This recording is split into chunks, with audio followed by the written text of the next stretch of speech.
All right, so it's been a minute. I've been working here and there on the turbo piping. So this is a '02 Chevy Avalanche, but it's probably similar to Silverado and Yukon, Tahoe, all that from this era. I think GMT800 maybe. So it's T6 S475, which is quite large. Takes up a ton of space. So I actually had a second battery here. I don't know if that's going to go back on the truck or not. Don't know that I really need it. I put it there because it would fit. It went there. It could go there. And 2 batteries was cool to have. So that might go away. I'm going to have to do something with the AC line. I think someone sent me a link to a kit that reroutes it.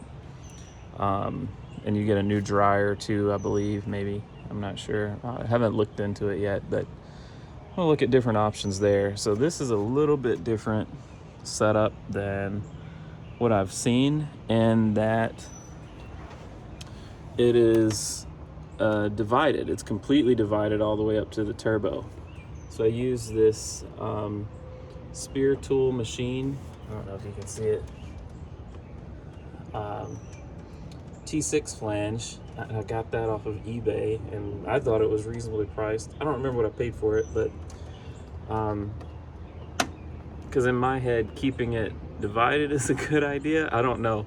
Like 100% of the ones I've seen use a manifold to where your crossover comes into the manifold and then they combine in a bigger tube and go to the turbo.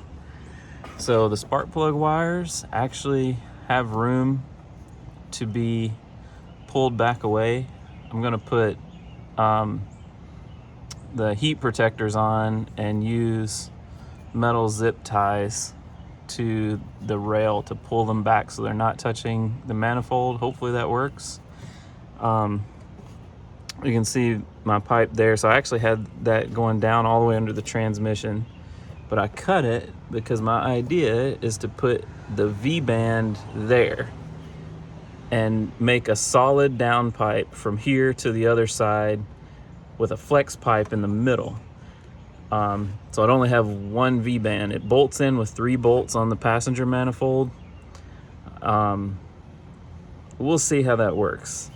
And the reason I wanted to do it here is because I'm going to be putting a 4-inch.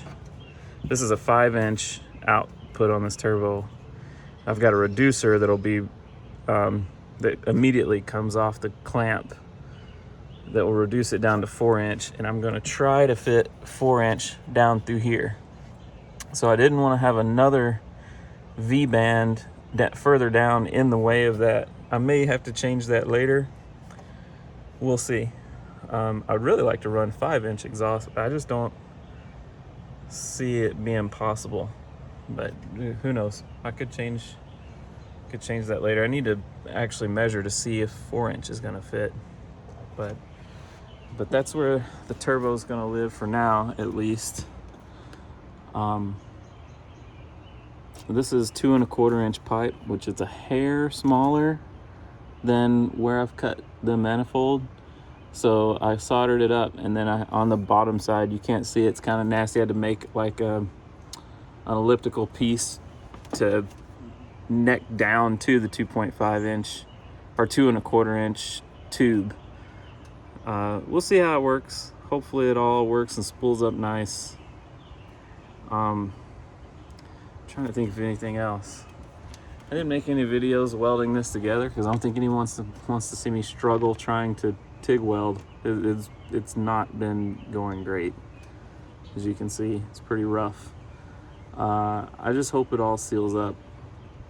A fabricator I'm gonna have fabricator friends looked at it and said, well, if you have any leaks, you can take green Loctite, which is a wicking Loctite, and put on there and let it sit for a day, and it'll stop the leaks and it'll hold up to the high temp.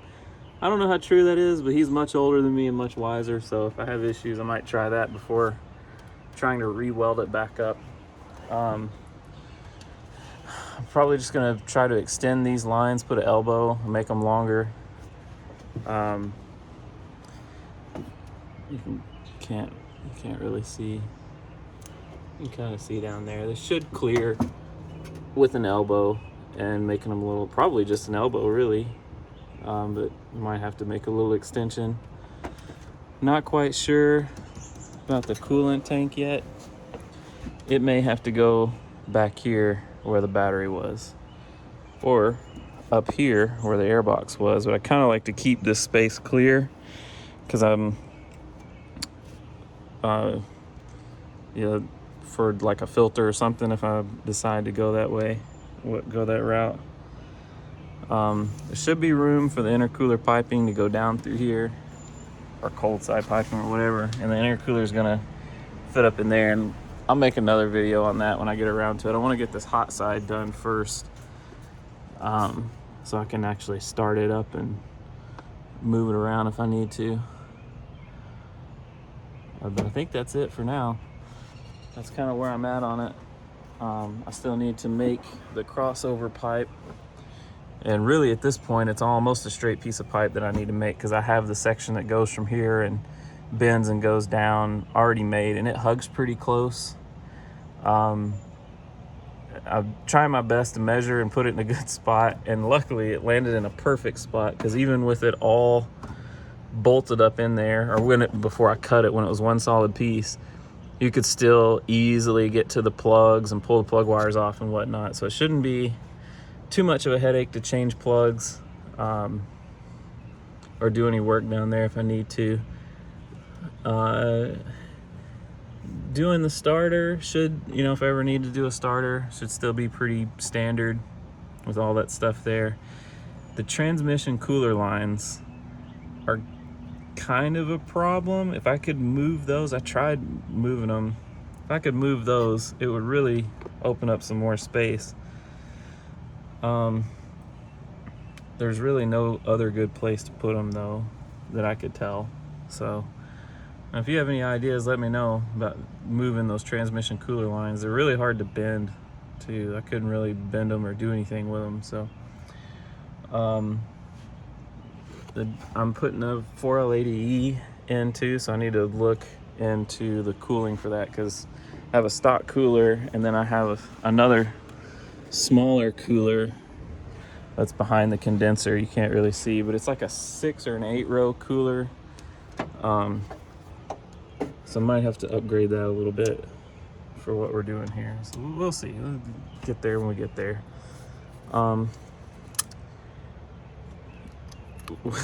What's crazy is I know so little about this that I'm not sure which side is the feed and the drain on the turbo. I'm guessing this red side with the bigger hole is the drain, and the other side's the feed. This is going to be interesting when I go to first start this thing after running the oil lines and whatnot. Yeah, I'm guessing that's the oil feed side. It's gonna be a mixture of the stock LQ4 oil cooler lines and then some aftermarket stainless lines. I don't know. It seems like it's gonna be really easy to do that way versus buying a complicated adapter and a bunch of other fittings and stuff. It seems like you could just kind of do something similar to this. I know this right here is held up for years, and transmission, I don't know what the transmission line pressure through the cooler is, but I'm pretty sure it's higher than oil pressure is ever going to get. So we'll see how it goes. I definitely have to keep an eye on that when I start running this thing. And then getting to tuning, that's another kind of question mark, is do I just run a single wideband after the turbo and get rid of all the other O2 sensors? I know post-cat sensors are gone because they're not going to be there. The sensors, the pre-cat, so it's bank 1 sensor 2, bank 2 sensor 2, the stock narrowband sensors. I don't think I'm going to need those either. So I think those are going to go away. But if I do the one wideband after the turbo, then I won't know if there's an issue on one side. So I'm not really sure how to address that. MAF is going away. I know some people say it's easier if you run the MAF, you do it all right. There's not going to be enough room. I don't even want to try to complicate my life with getting that in here and setting it up. I know that tuning the map speed density is going to take more time, but that's okay. I think the tuning setup we have is going to really help with that, because we can tune really quickly. So that's where I'm at. So this is actually the stock passenger side manifold, just flipped upside down. This is from the 5.3. I don't know if it's the same as the stock 6.0 manifold. I think it is, but this is the one that came on the truck, on the original 5.3 in this truck. So yeah, that's where we're at. If you can tell, I'm really green at doing this, so any advice or feedback is going to be super helpful. Yeah, I do know the wastegate, that I'm going to have to make a T to bring these pipes together for the wastegate. So, oh, my bracelet. I get it's June. This is actually something my niece made me. It's not, well, it is whatever you think it is. I don't really care. I don't really care what people think about it. But yeah, my niece made this. I try to wear it as much as possible, and I think it's awesome. So there you go. That's where we're at. We'll see. I've not seen anyone running a setup like this where it's split. I mean, I'm sure people do, but not with like AC and heat and all stock with a T6. I think Huron Speed makes a kit that's T6 that keeps AC and heat.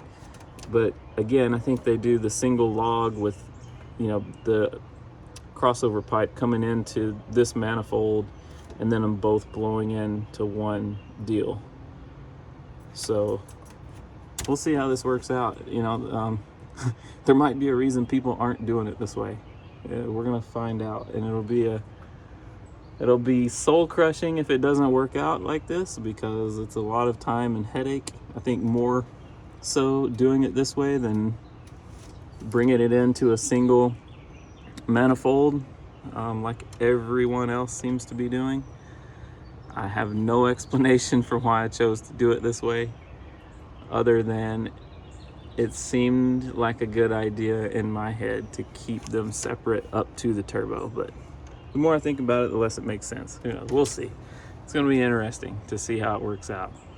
But there you go. I'll try to get some more videos up as I make some progress. Appreciate you watching, and any help or feedback is also greatly appreciated. Thanks. Bye.